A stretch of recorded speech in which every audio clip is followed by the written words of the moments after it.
estimativas do Instituto Brasileiro de Geografia e Estatística, uma pessoa vive no Brasil, em média, pouco mais de 75 anos. É a chamada expectativa de vida. Esse número chegou a cair um pouco depois da pandemia de Covid-19, mas está se recuperando. O mesmo IBGE tem mostrado que o nosso país está envelhecendo cada vez mais. E como trazer mais qualidade de vida para essa parcela da população? Como tratar o idoso, entendendo suas dificuldades, limites e desafios? Fazer isso de uma forma humanizada e respeitosa não é opção, é um dever. E eu vou conversar no programa de hoje com um especialista em longevidade e qualidade de vida. É o Williams Fiore, que tem muitos trabalhos e uma enorme experiência em relação à saúde da terceira idade. Williams Fiore tem 48 anos, é especialista em longevidade e mercado de saúde desde 2003. É membro da Sociedade Brasileira de Geriatria e Gerontologia e da Associação Brasileira de Telemedicina e Telesaúde. Williams também é gerente de Relações Institucionais na UTEX do Brasil e professor no Hospital Israelita Albert Einstein. Ainda é criador e membro do grupo de estudos sobre longevidade e envelhecimento 2.0, além de ser o idealizador e apresentador do Gerocast, o primeiro podcast sobre longevidade e saúde do Brasil. Criador do projeto Vetos, o primeiro simulador realista de envelhecimento, uma iniciativa para conscientizar sobre a mobilidade reduzida dos idosos na sociedade. Williams Fiore, seja bem-vindo aqui no Parlatório, na TV Pai Eterno, viu? Obrigado pela recepção, pela acolhida. Muito feliz de estar aqui com vocês. Felicidade é toda nossa. Williams, eu queria que você falasse um pouquinho da sua experiência no atendimento a pessoas idosas. Na sua família, como que é essa convivência com os mais velhos? Olha, eu acredito que todos nós, né, temos um velho em casa, né? Acho que 100% das famílias brasileiras têm os idosos em casa. Então a convivência na minha casa sempre foi bastante harmoniosa, convivência com os avós, convivência com os pais também, com os bisavós também, onde o aprendizado, né, a respeito desse momento tão importante que é o envelhecimento, ele vem desde muito pequeno, na verdade, na minha família, né? Então acredito que essa convivência acabou gerando uma paixão também, que acabou virando trabalho, acabou virando iniciativas sociais, entre outras coisas também. Então, eu acredito que não somente a minha história, mas a história de muita gente com os avós é muito importante, né? Como um grande flerte aí para olhar para a nossa vida e como referência e como exemplo também. Uhum. E como que essa convivência influencia no seu trabalho hoje, nos seus atendimentos em relação ao público externo? O que você passou dentro de casa, as dificuldades, como que isso reflete no seu trabalho hoje? Eu acredito que hoje, né, infelizmente eu não tenho mais os meus avós vivos, mas eu tenho a minha mãe e meu pai que são idosos também. É um reflexo daquilo que a gente vai fazendo no nosso dia a dia, né? Eu lido com envelhecimento já há 20 anos e eu ouço as histórias das famílias também, né? Então, na pós-graduação do Einstein, a gente lida com as histórias das famílias que são atendidas pelos profissionais de saúde ali. Então, quando a gente está falando de envelhecimento, a gente não está falando apenas dos idosos que estão hoje, a gente está falando da nossa própria velhice, né? Da nossa construção da nossa própria velhice também, para onde a gente está seguindo, né? Que envelhecer, na verdade, não é quando você faz 60 anos, a gente começa a envelhecer, é um processo biológico, ocorre quando a gente nasce, quando a gente sai da barriga da nossa mãe, já é um processo biológico que começa a acontecer e a gente começa a sentir também. Então, é um processo que hoje eu levo para a minha vida profissional, não apenas da convivência em casa, mas daquilo que eu venho já convivendo há mais de 20 anos também. Uhum. Agora, em relação a essa questão do cuidado com os idosos, como tratar esse tema com os mais jovens, até para educá-los num tratamento mais humanizado com os mais velhos? Olha, eu acredito que o contato geracional, intergeracional é muito importante, né? A gente tem hoje mais de 56 milhões de pessoas acima de 50 anos e mais de 30 milhões de pessoas acima de 60 anos. Então a gente tem uma nação de pessoas mais velhas no Brasil. Quando a gente olha para a população mais jovem, e a importância deles de terem referência e esse contato, ele é de aprendizagem. Não apenas dos mais jovens com os mais velhos, mas dos mais velhos de entender o novo tempo que a gente está vivendo também, né? A gente sempre tem uma tendência a falar das gerações, geração millennials, baby boomers, mas eu acredito que a gente está vivendo uma geração que a Amy Webb falou recentemente, uma grande pesquisadora, que é a geração T, que é uma geração de transição, onde não existe as gerações, existe uma geração que está convivendo ao mesmo tempo, né? Uhum. Então, pela primeira vez na história, a gente tem 4 gerações vivendo ao mesmo tempo. Então, poder fazer essas trocas entre as gerações é algo extremamente rico e muito importante também. Certo, eu queria que você falasse um pouquinho sobre esse projeto, né, Envelhecimento 2.0. Como que é esse trabalho, Williams? Bom, o Grupo Envelhecimento 2.0, ele é um grupo no WhatsApp, na verdade, ele nasceu há 10 anos atrás, ele reúne os maiores formadores de opinião na área do envelhecimento no Brasil. A ideia ali é juntar pessoas que estão fazendo algo pelo tema, seja social, seja na área de negócio, ou seja na área governamental, para poder discutir temas que geram impacto na vida dos idosos. Então, ali a gente tem representantes do setor privado, nós temos representantes da mídia, nós temos representantes da esfera governamental em vários estados e também pessoas que se interessam e são apaixonadas pelo tema. Então, quando a gente pensa, a gente até fez uma curadoria, qualquer notícia ou projeto que saia no Brasil hoje, né, seja todos os dias a gente tem notícias sobre o envelhecimento, sempre tem alguém do grupo ali ou dando uma entrevista, ou falando, ou participando, ou criando algum projeto. Então hoje é um grupo que reúne de fato aí os grandes formadores de opinião do envelhecimento no Brasil. Agora eu queria que você falasse um pouquinho para a gente sobre a sua visão, né, já que você trabalha com esse tema, como que é envelhecer no Brasil? Olha, envelhecer no Brasil é um desafio gigante, né? Porque ao contrário de outros países que eles ficaram ricos e depois envelheceram, se você pegar a Europa, demorou 100 a 150 anos para dobrar a população idosa. A gente fez isso em 20 anos, né?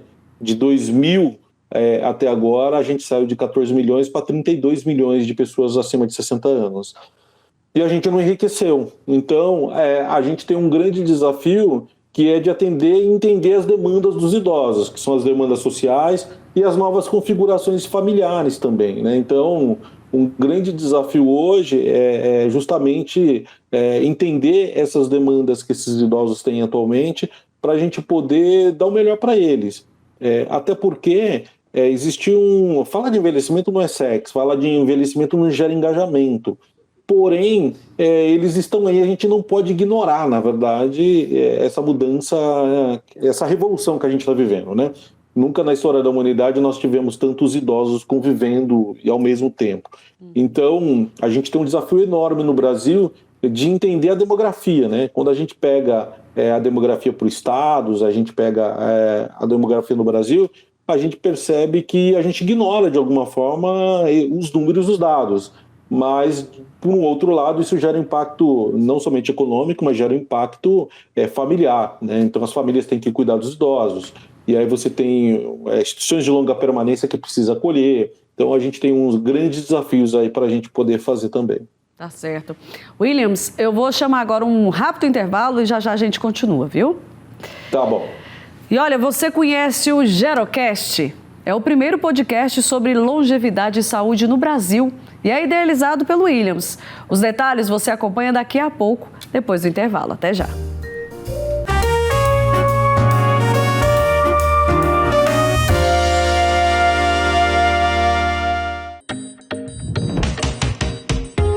E aí, jovem, preparado para uma virada radical na sua vida?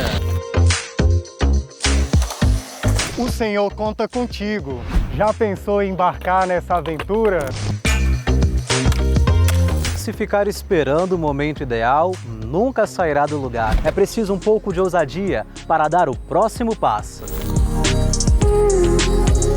A nossa direção é somente uma: seguir os passos do Redentor. Venha ser um missionário da esperança. Seja redentorista.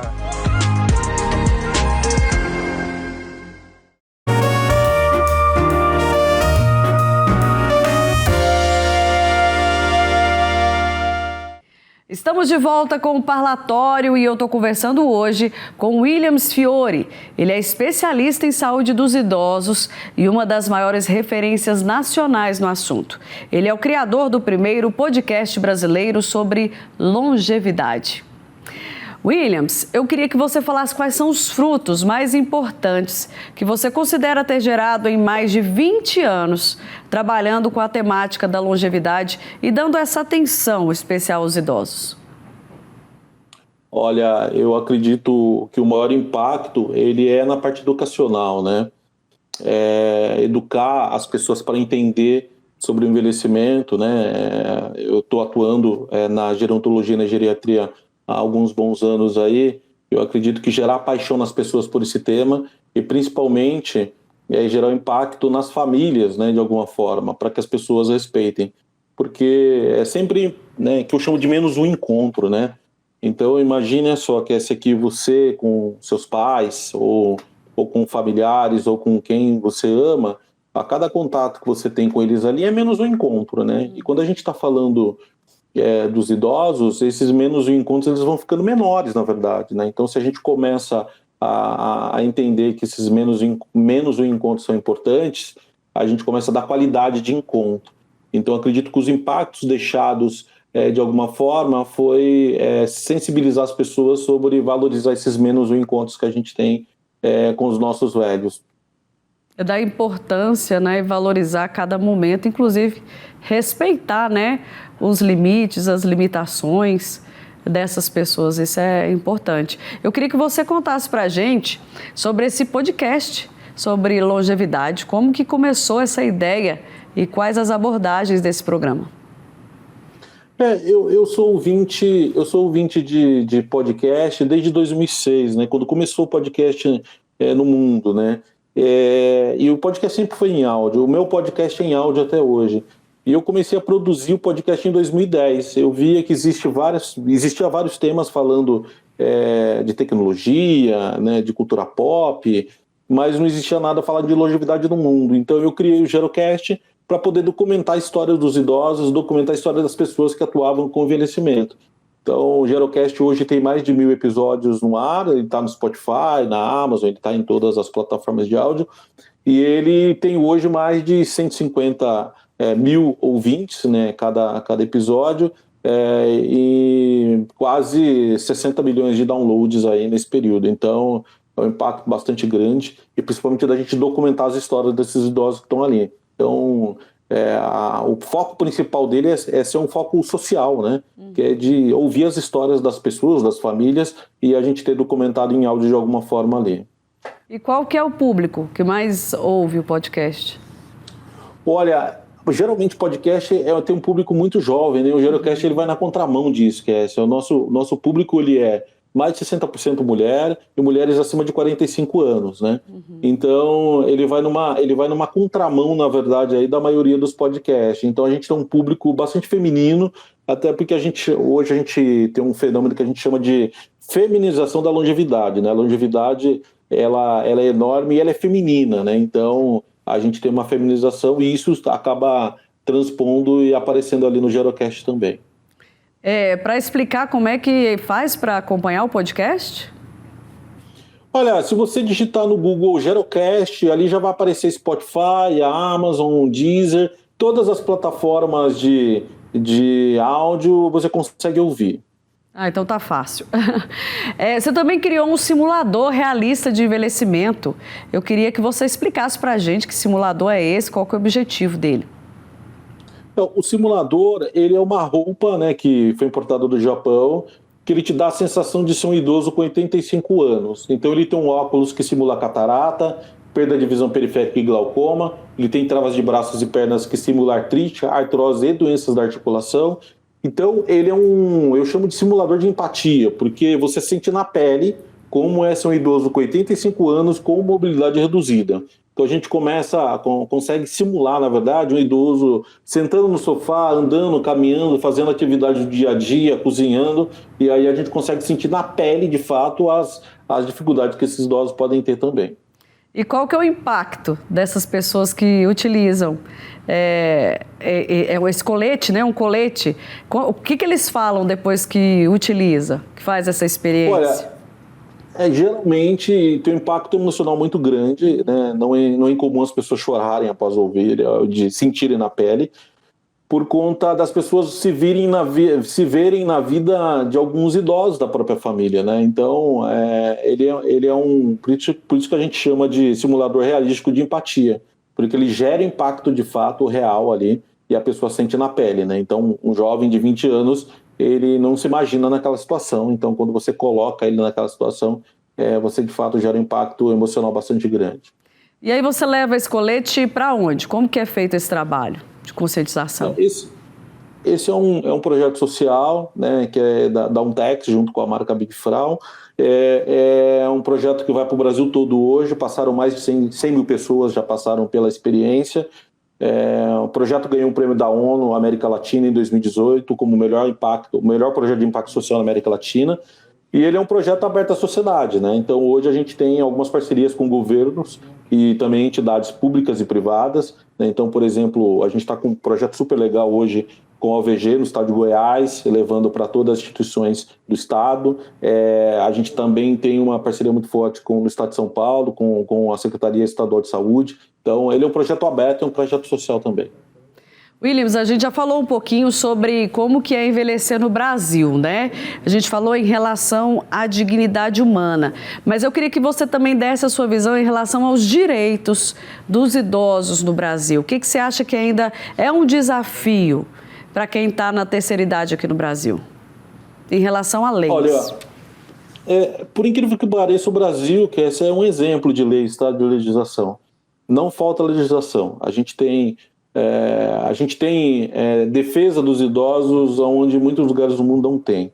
O que falta, na verdade, no Brasil é a implementação dessas leis de fato e a aplicação da lei, né? A lei, ela existe já.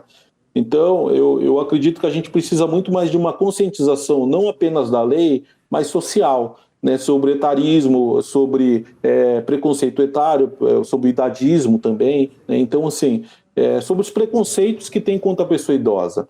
Que isso aí, na verdade, aí não vai estar apenas ali na lei. Aí é uma consciência social, né? Sobre as pessoas entenderem que é um processo natural da vida, né? Então, hoje, quando a gente olha porque a gente tem de legislação, a gente está bem amparado de alguma forma. Mas falta implementação, falta conhecimento das famílias, dos seus direitos, os deveres das famílias com seus idosos.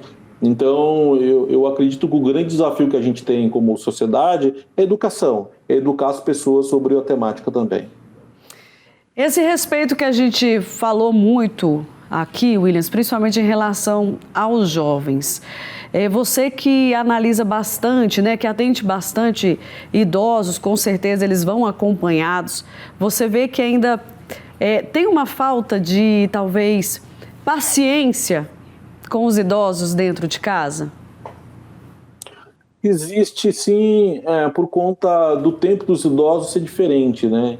Então, o caminhar deles é mais lento do que o nosso, a maneira de pensar deles é diferente, e é importante a gente respeitar isso, né?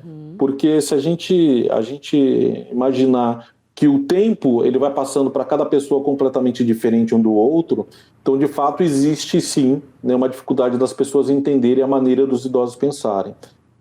Eu acho que o mais importante é a gente se colocar no lugar deles, entender as dificuldades que eles têm para a gente poder, de fato, praticar essa empatia, né? Porque é aquela tua história. Quando a gente recebe um telefonema escrito pai, mãe, vô, avó, é um privilégio, né? Quantas pessoas não adorariam receber hoje esse telefonema, ou um contato, ou tomar um café com quem a gente ama, e a gente não tem mais essa pessoa. Então, a gente aproveitar, na verdade, às vezes, essa dificuldade que a pessoa tem, essa lentidão, talvez, para a gente aproveitar mais esse tempo também. Vai muito de encontro àquela frase que muita gente fala, né? A gente só dá valor quando perde, e tem que mudar essa concepção, a gente tem que valorizar enquanto a gente tem, né, Williams? Eu queria que você deixasse especialmente uma mensagem para aquele idoso que não está motivado na vida e também uma mensagem para aquele adulto que tem pais acima dos 60 anos e sente que precisa melhorar no cuidado com os mais velhos. Olha, a minha mensagem é a gente viver um dia de cada vez, principalmente, a gente valorizar os momentos com os nossos familiares, para os idosos, se puderem ter algum tipo de atividade física no dia a dia, seja caminhando dentro de casa, seja fazendo qualquer atividade, eu acho que é importante, né? Ter uma boa alimentação, na medida do possível, ter uma boa noite de sono, se cuidar, né? E principalmente o maior capital que a gente pode ter é o capital familiar. Então, quanto mais a gente estiver perto da nossa família, melhor. No caso, para as famílias que têm idosos, é justamente a gente ter essa aproximação, a gente valorizar essa aproximação, a gente ter uma cultura, na verdade, de proximidade com os nossos velhos, né? Porque, como eu disse, os menos encontros, a gente poder valorizar, entender que felicidade, a gente não é feliz, a gente está feliz. E estar feliz, na verdade, é sobre a gente aproveitar essas pequenas frações de momentos de felicidade que a gente tem. Então, com os idosos não é diferente, a gente aproveitar essas pequenas frações com eles também. Williams, eu queria que você falasse como que as pessoas podem conhecer mais o seu trabalho, onde procurar, inclusive em relação ao escolete que eu achei muito interessante, por exemplo, se tiver alguma escola ou alguma faculdade que queira também, né, receber esse projeto seu, como que faz para entrar em contato com você, com o seu trabalho? É fácil me achar nas redes sociais, né, Williams Fiore. Você procurando no Google ali vai ter meu LinkedIn, Instagram, todos, aí tem meus contatos ali também.